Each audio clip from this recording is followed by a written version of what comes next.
एक मशहूर कहावत है ना, जैसे को तैसा, यानी कि टिट फॉर टैट।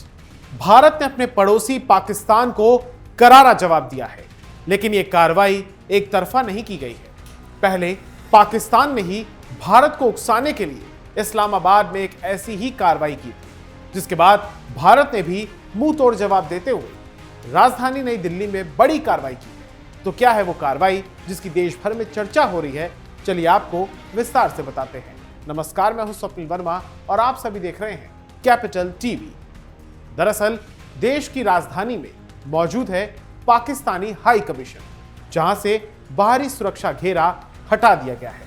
वीडियो आप अपनी स्क्रीन पर देख ही रहे होंगे। डिप्लोमेटिक परिसर की सुरक्षा के लिए सड़क पर लगाए गए ट्रैफिक बैरिकेड्स और कंक्रीट के बोलार्ड्स को हटाकर रास्ते को खाली कर दिया गया है। नई दिल्ली स्थित पाकिस्तान का यह हाई कमीशन, इसके बाहर से सामने आए वीडियो में साफ तौर पर देखा जा सकता है कि उच्चायोग के बाहर बाड़े की तरह लगाया गया बाहरी सुरक्षा घेरा अब हटा दिया गया है, नष्ट कर दिया गया है।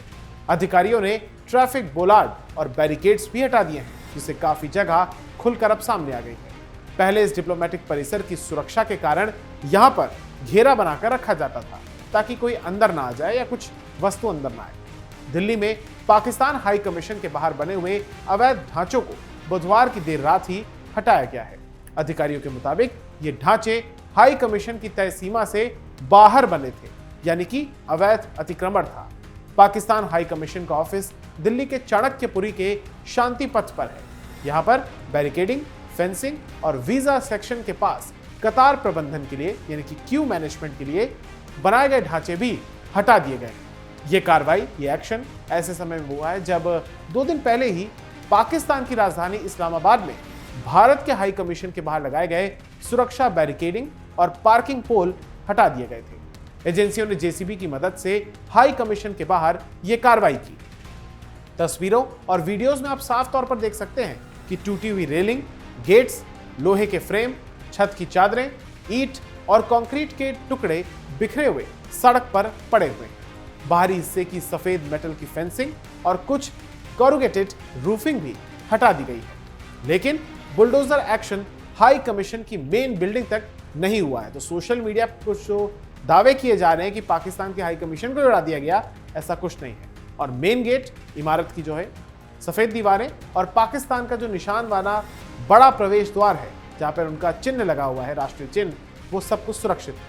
तोड़फोड़ के बाद वीजा सेक्शन के सर्विस काउंटर दिखाई दे रहे थे। वहां पर विंडो 1 पाकिस्तान पासपोर्ट ओनली और विंडो 5 या फिर कलेक्शन ऑफ वीजा एप्लीकेंट्स जैसे तमाम बोर्ड्स भी लगे थे।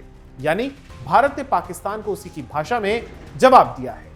दरअसल भारत की यह जवाबी कार्रवाई ठीक 3 दिनों के बाद हुई, जब पाकिस्तानी अधिकारियों ने इस्लामाबाद में भारतीय हाई कमीशन के बाहर लगी हुई सुरक्षा की बैरिकेडिंग को हटा दिया था।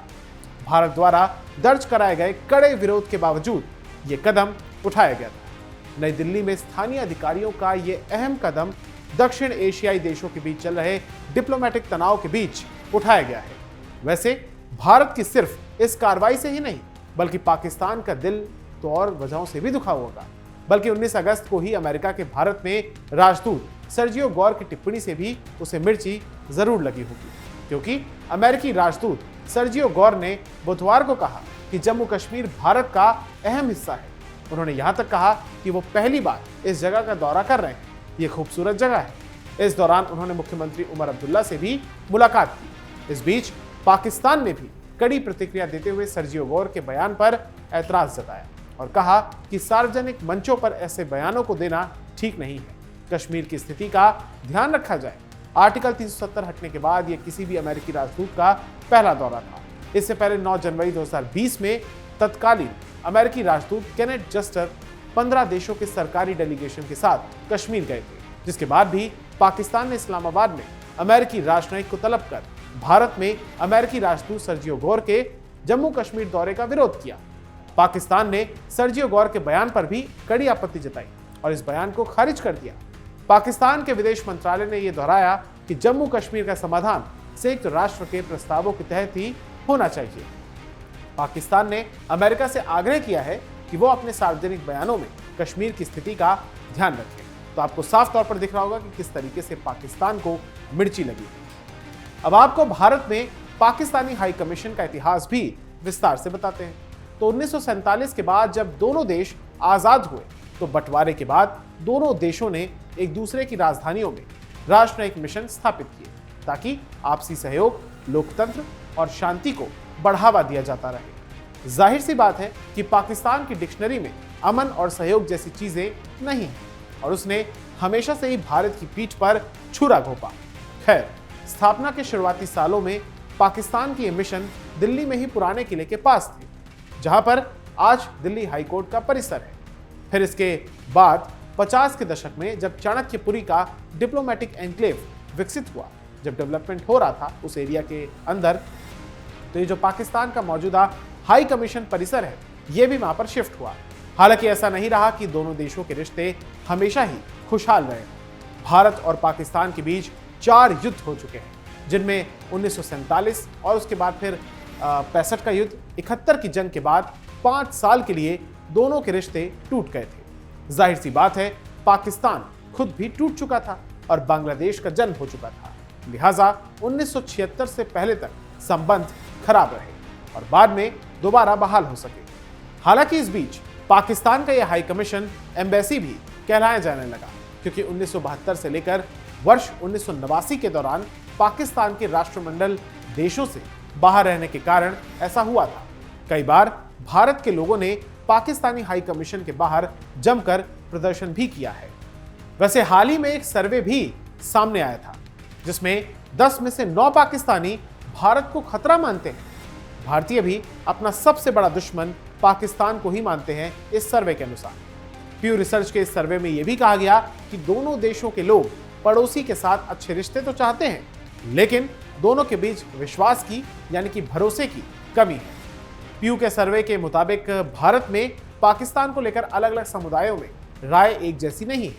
21% भारतीय मुस्लिमों ने पाकिस्तान के बारे में पॉजिटिव राय जताई। हिंदुओं में आंकड़ा 6% रहा। इसके अलावा भारत ने ऑपरेशन सिंदूर के तहत पाकिस्तान और पाकिस्तान के अवैध कब्जे वाले कश्मीर में आतंकी ठिकानों को निशाना भी बनाया। सर्वे के मुताबिक इसके बाद से ही दोनों देशों के बीच तनाव बढ़ गया। भारत सरकार ने 1960 की सिंधु जल संधि को रोकने का निर्णय लिया। पाकिस्तान की खेती और पानी की आवश्यकताओं का एक बड़ा हिस्सा इसी नदी पर निर्भर है। नई दिल्ली स्थित पाकिस्तान के हाई कमीशन में कर्मचारियों की स्वीकृत संख्या जून 2020 में भारत सरकार द्वारा स्टाफ में 50% की कटौती किए जाने के बाद घटाकर लगभग 55 कर दी गई। इसके बाद से ही दोनों देशों के बीच राजनयिक तनाव और समय समय पर हुई कार्रवाई के कारण ये संख्या इसी सीमा के आसपास या फिर इससे कम बनी हुई है। वहीं हाई कमीशन ऑफ इंडिया जो कि इस्लामाबाद में है, वहां पर कर्मचारियों की संख्या घटाकर लगभग 30 कर दी गई है। दोनों देशों के बीच आपसी तनाव और राजनयिक फैसलों के तहत स्टाफ की संख्या 55 से घटाकर 30 तक लिमिट कर दी गई है। वैसे एक इंटरेस्टिंग फैक्ट भी आपको बताते हैं। तो क्या आपने कभी सोचा है कि पाकिस्तानी दूतावास एम्बेसी नहीं कहलाया जाता है बल्कि हाई कमीशन क्यों कहा जाता है उसे? जबकि अमेरिका तो एम्बेसी है, सऊदी अरब, ईरान की भी एम्बेसी है। तो फिर इसकी वजह यह है कि भारत और पाकिस्तान दोनों ही कॉमनवेल्थ के सदस्य हैं, इसलिए दोनों देशों के राजनयिक मिशन को हाई कमीशन कहा जाता है। कॉमनवेल्थ यानी कि वो देश जिन पर कभी ब्रिटेन द्वारा राज किया गया था। यहाँ पर नियुक्त सबसे बड़े राजनयिक को हाई कमिश्नर यानी कि उच्चायुक्त कहा जाता है। वहीं गैर कॉमनवेल्थ देशों में राजनयिक मिशन को एम्बेसी और उसके प्रमुख को एम्बेसडर यानी कि राजदूत कहा जाता है।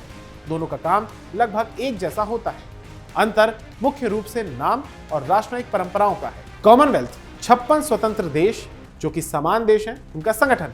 इसकी शुरुआत भी ब्रिटिश साम्राज्य से जुड़े हुए देशों के सहयोग से हुई थी। हालांकि आज भी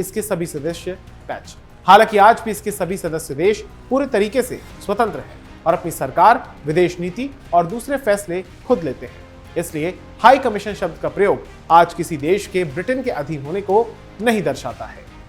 तो फिलहाल दोनों देशों की तरफ से कार्रवाई हुई है। आपकी इस पर क्या राय है हमें कमेंट सेक्शन में जरूर बताइएगा। आपको ये जानकारी कैसी लगी? कमेंट बॉक्स खुला है, उस पर अपनी राय से जरूर आगाह कीजिएगा। और अगर आपको ये वीडियो पसंद आया हो तो इसे लाइक, शेयर और हमारे चैनल कैपिटल टीवी को सब्सक्राइब जरूर कीजिएगा। धन्यवाद।